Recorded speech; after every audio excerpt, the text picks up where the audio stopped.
மதுரையில் விசாரணைக்கு அழைத்து சென்ற தினேஷ்குமார் என்ற இளைஞர் மரணமடைந்த விவகாரத்தில் மதுரை அண்ணாநகர் காவல் ஆய்வாளர் பிளவர் ஷீலா ஆயுதப்படைக்கு மாற்றப்பட்டுள்ளார். அண்மை செய்தியினை பார்த்து வருகிறோம்.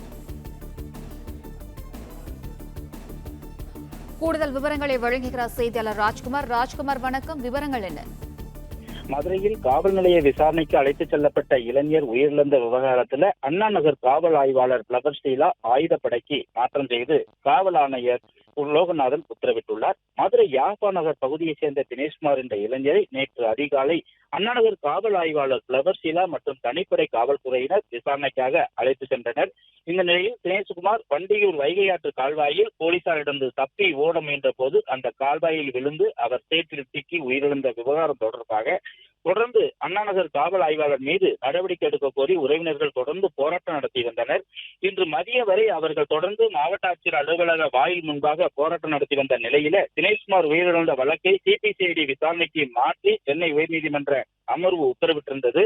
அதோடு காவல் ஆய்வாளர் பிளவர் ஷீலாவை ஆயுத பிரிவுக்கு மாற்றம் செய்து காவல் ஆணையர் லோகநாதன் உத்தரவிட்டுள்ளார். பிளே ஸ்டோர் மற்றும் ஆப் ஸ்டோரில் இருந்து பாலிமர் செயலியை QR கோடு மூலம் பதிவிறக்கம் செய்யுங்கள். செய்திகளை உடனுக்குடன் பெறுங்கள்.